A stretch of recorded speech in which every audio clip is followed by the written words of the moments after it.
Uşaq yönümlü təhsil, uşaq yönümlü yanaşma. Uşaq yönümlü təhsilin bir sıra əlamətləri var.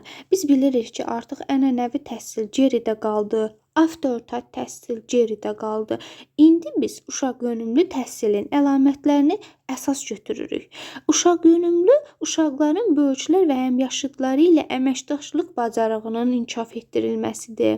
Uşaqların sərbəst şəkildə çətinliklərin öhdəsindən gəlməsi üçün özünü tənzimləmələrin gücləndirməsidir. Uşaqlarda inam və müstəqilliyin inkişafının dəstəklənməsidir. Ünsiyyət vərdişləri öz yanaşmalarını izah etməyi və müdafiə etməyi inkişaf etdirir. Uşaq yönümlü təhsil tənqidi təfəkkürü formalaşdırır, onu inkişaf etdirir. Uşaqlara özlərini uşaq kimi aparmağa, özlərini rahat və təhlükəsiz hiss etməyə imkan yaradır. Uşaqların maraq hissini, yenilikləri tədqiq etmək səylərini artırır. Davranışın dərk edilmiş tənzimləmə bacarığının inkişafına imkan yaradır. Və uşaq yönümlü təhsildə biz deyirik ki, spontan oyun əsas təlim təcrübəsi kimi saxlanılır.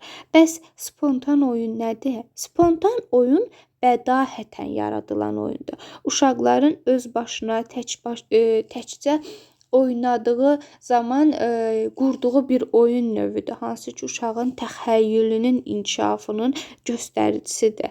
Uşaqlara öz qabiliyyətlərini ifadə etməyə imkan yaradır. Uşaqlara öz təlimi ilə bağlı qərar qəbul etmələrinə imkan yaradır uşaq yönümlü təhsil və uşaq yönümlü təhsil ən əsas təlim prosesində valideynlərin iştirakını nəzərdə tutur. Biz müasir dövr təhsil sistemində deyəcəyik ki, tərbiyəçi müəllim daima valideynlərlə əməkdaşlıq etməlidir.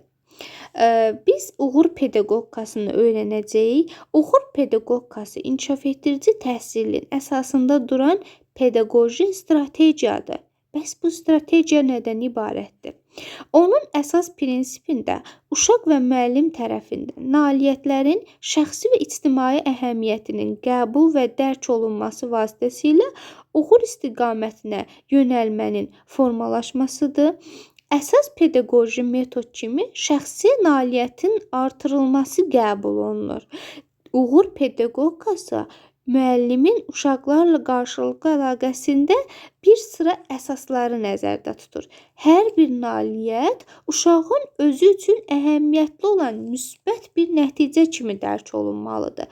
Çünki qiymətləndirilməyən nailiyyət neytral nəticələrdən daha çox mənfi nəticələrə səbəb ola bilər. Uşağın nailiyyəti həmişə onun adı ilə bağlıdır. Sən bunu bacardın, sən bunu düzgün etdin. Qələbə kiçik və ya böyük ola bilməz. O nəzərə çarpan və ya çarpmayan ola bilər. Buna görə də uşağın nailiyyətinin diqqətdən buraxmamaq, onu qeyd etmək çox vacibdir. Çünki biz bilməliyik ki, hər bir uşaq nə isə digər uşaqlardan daha yaxşı edə bilər. Şəxsi uğurun həyəcanı şəxsiyyətin emosional tərəfini, başqasının dərdinə şərik olmaq isə əxlaqi tərəfini inkişaf etdirir. Ona görə də biz uşaqlarda şəxsiyyətin emosional tərəfini, həmçinin də başqalarını dinləmək, başqalarının dərdinə şərik olmaq, uşaqlarda empatiya hissini də formalaşdırmalıyıq. Öz işində bu qaydalara riayət edən müəllimlər bir faktı nəzərə almalıdırlar ki, hər bir nailiyyət yalnız təhlil nəticəsində pedaqoji əhəmiyyəti kəsb edə bilər. Bu uşağın nailiyyətini öz şəxsi nailiyyəti kimi qəbul olunmasına da imkan yaradır. Belə halda müəllimin sahəsinin planlaşdırma metodu kömək edir ki, uşağın imkan və xüsusiyyətlərinin tədqiqini bir sıra istiqamətlər daxil edərək uğur, təlim və tərbiyəyə uğurun yaranma vəziyyətini müəllimin öz təcrübəsində uşaqlara psixoloji yardım metodlarını tətbiq etmə bacarıqlarını tələb etsin.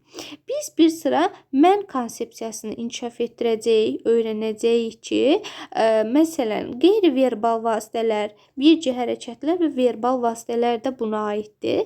Qeyri-verbal vasitə deyiriksə, bizim sifət ifadəmizdir və yaxud da toxunmaqdır, gülüşümüzdür, göz vurmaqdır. Məktəb dövründə arxadan səs gələndə müəllimlərimiz neynirdi? Gəzə-gəzə keçirdi ən arxaya, sadəcə əlini danışan uşağın çiyninə qoyurdu. Burada müəllimə neynəmiş oldu? Qeyri-verbal vasitədən istifadə etmiş oldu. Və yaxud da müəlliməmiz jurnal yazan vaxtı, əgər sinifdə səs var idisə, müəllim sadəcə baxışlarıyla danışan uşağa baxırdı və artıq nə demək istədiyini biz başa düşürdük. Deməli, bu qeyri-verbal vasitə adlanır. Verbal vasitə nədir bəs? Verbal vasitə ayrıca ifadələrdir. Sözlərdən istifadə etdiyimiz ifadələrdir.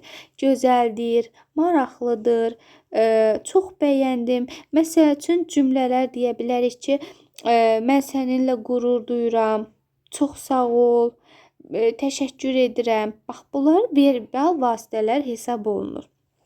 Dəstəkləyici ifadələr uğur pedaqogikasında ayrı-ayrı məqamlarda istifadə olunur. Məsələn, qorxu hissini götürmək üsulu, darıxma elə həll olur ki, insanlar qorxusunu keçirir. Uğur pedaqogikasında istifadə olunan gizli təlimat, avans vermə, fərdi müstəsnalıq, motivasiyanın gücləndirilməsi, fəaliyyətin yüksək qiymətləndirilməsi kimi cümlələrdən istifadə olunur. Gizli təlimat deyiriksə, sən axı nədən başladığını xatırlayırsan? Bizim uşaqlara ötürdüyümüz gizli təlimat indiki zamanda olmalıdır. Məsələn, sən bunu düzgün edirsən. Avans vermək isə səndə alınacaq. Mən əminəm ki, hər şeyin yaxşısını edəcəksən. Daha çox gələcək zamana istinad edir avans vermə. Fərdi müstəsnalıqda biz yalnız, səndə, təkcə, bax bu cümlələrdən istifadə edirik ki, bu yalnız səndə alına bilər. Motivasiyanın gücləndirilməsi bu bizə elə lazımdır. Mən bunu müşahidə etməyə çox şad idim. Bir növ uşaqlara biz motivasiya ötürmüş oluruq. Bir də var fəaliyyətin yüksək qiymətləndirilməsi. Məsələn, bax, bu hissə mükəmməl yerinə yetirilib. Sənin fikrin çox maraqlıdır. Biz nə etmiş olduq? Uşağın fəaliyyətini yüksək qiymətləndirmiş olduq.